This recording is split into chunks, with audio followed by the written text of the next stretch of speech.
All right, this is Brian with Piano Artisans. I just wanted to go over kind of a mid-restoration on this Richmond piano. This is a Victorian-era, standard American, high-quality upright piano with quarter-sawn oak veneer or tiger oak veneer.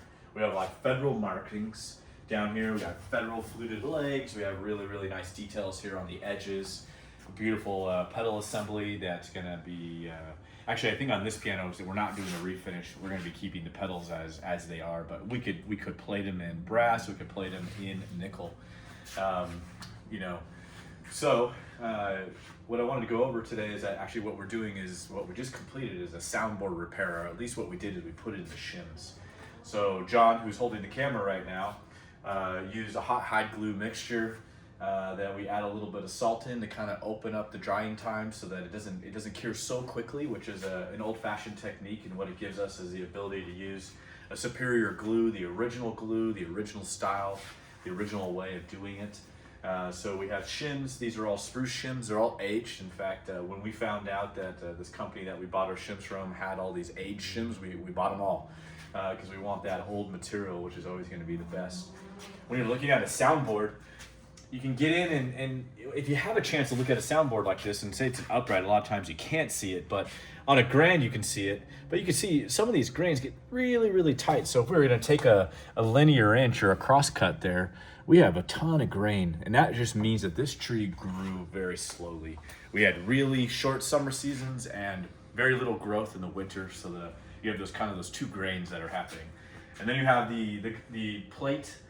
Always a little bit of detail that they put on here. This plate is, it's cast iron, but it's actually more of a mixture of bell metal. So it's not just iron. It's iron with brass, with copper. It's like, it's what a bell's made of. So it has a musical tone and quality to it.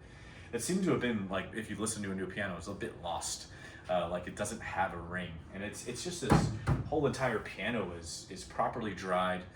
Even though this has been sitting in, a very dry climate for the last who knows how long, but it came from a very dry climate. Very little cracks. What we're doing right now, and the reason why we're fixing this soundboard is to bring back what we call a crown. When the soundboard is made, it has a crown, kind of like a drum head, but it's like this, so the sound projects out to the edges. So we wanted to build that back out. So if we come around to the back, we had a lot of repairs here in the front. The back, of course, because the soundboard comes through to the back, and you can see how this piano is built. They're just classic American style. Today, by the way, if you're to buy a piano, like half this is like press board and plastic and glue. It's a piano-shaped object. This is a real work of art. This is a real craftsmanship. This is 1900 quality. But you can see John here, he went through and he blocked everything, which is pushing pressure this way. And it gives us a chance to then cut in and ream, which is the same way that, like, if we were to fix a Stradivarius violin, we're going to replace grain by grain. And this is essentially the same exact process. We're replacing grain by grain. We're adding a grain in to then push back out, push and put pressure onto the outside of the piano. And that's going to give us that tone projection that a lot of times older pianos are kind of lacking. And so there's like two schools of thought. You can replace the whole soundboard, or you can take the time to repair it. And repairing it usually yields a very similar result. Brand new soundboards, they are good.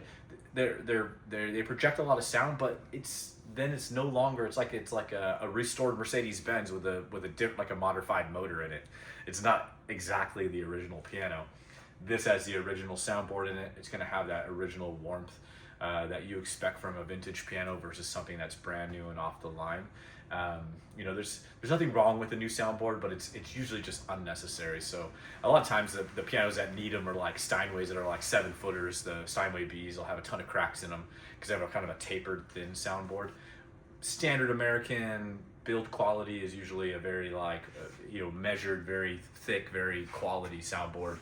And a lot of times it's just little tiny micro fractures where the glue joints, where they made the board. So I just wanted to share that with you. And then we have the ribs going down here. So, basically this is made of spruce. Spruce is what they used to make airplane wings out of.